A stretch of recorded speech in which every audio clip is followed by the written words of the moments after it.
The eighth chapter is dealing with situations of doubt. And, we've always said that the Mishnah likes edge cases. And so let's look at an ultimate edge case now. Nazir shayatameh b'safek. So there's a Nazir who was in doubt whether he'd come into contact with a dead body. Possibly yes, possibly no. Remember, if he's come into contact with a dead body, he will have lost all of his time. He's going to have to bring his sacrifices. He'll be sprinkled on the third and the seventh day. He'll bring his sacrifices for tumah, for defilement by a dead body, and then he's going to count 30 days again. So that's the situation with someone who's tameh, who's tameh, who's been in contact with a dead body, and this particular Nazir is not sure. He doesn't know what his status is. Umukhlat b'safek. A mukhlat is someone who's confirmed as a mutzurah. He's got sarat. He's got this mysterious skin disease that we don't really understand what it is, and that's why I'm just translating it as sarat here. It's some skin disease, and it involves being, well, you're shut away, but you also bring korbanot and you also shave. We'll find out. Umukhlat b'safek. He's in doubt as to whether he's a confirmed mutzorah. I'm not really sure how you could be in doubt as to whether you're a confirmed mutzorah, but this is anyway the scenario that the Mishnah is articulating.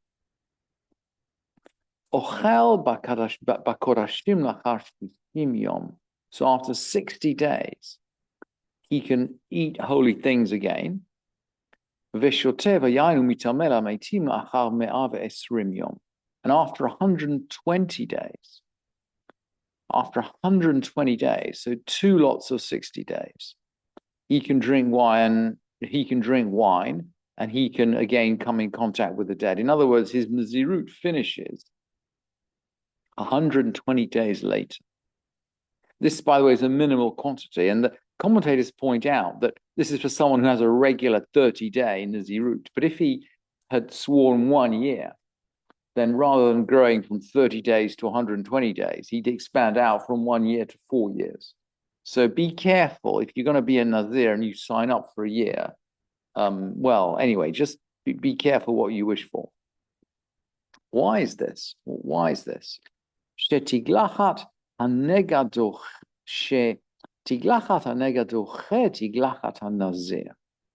Because the shaving for tzarat overrides tiglachat ha-nazir, shaving for nazir, but the Mishnah really is saying it overrides not shaving for nazir.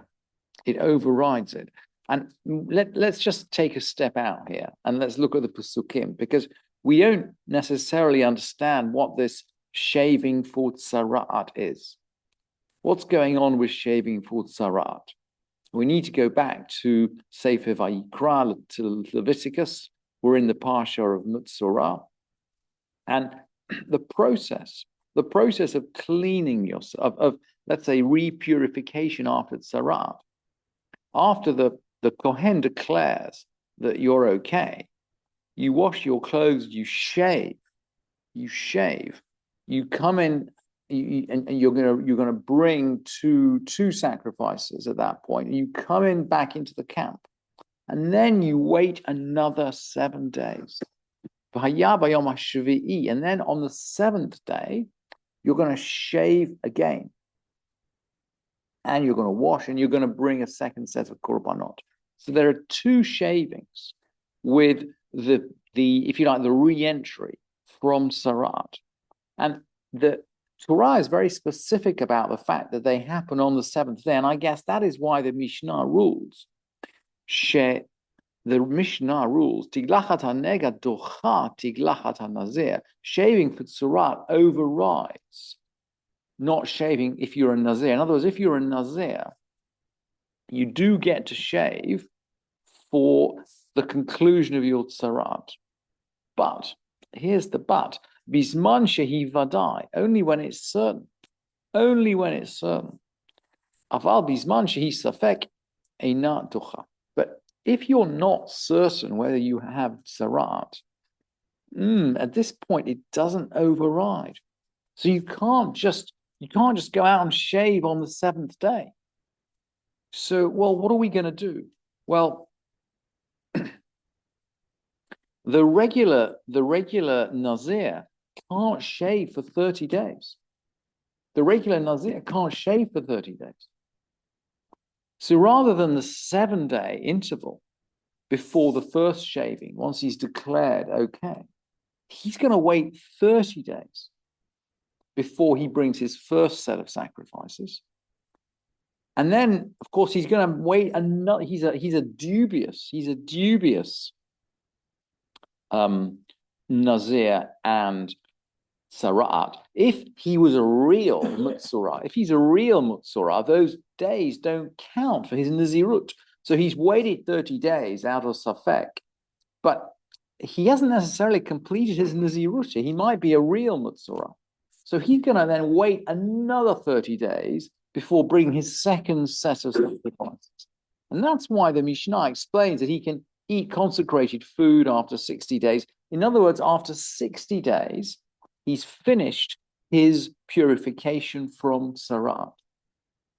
That's the first 60 days.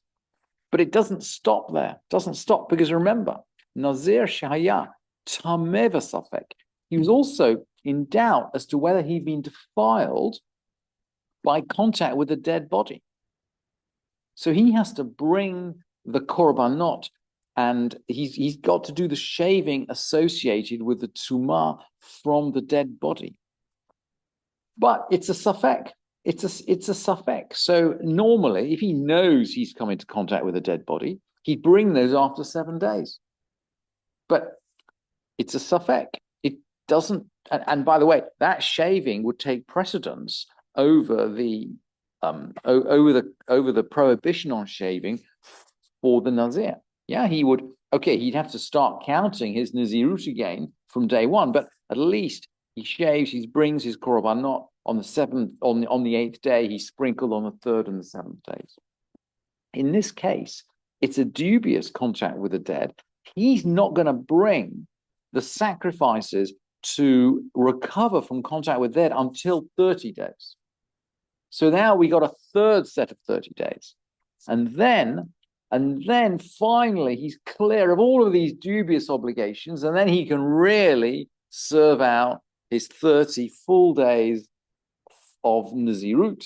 And then at that point, he's done everything he needs to do, and he's fulfilled his term as a Nazir.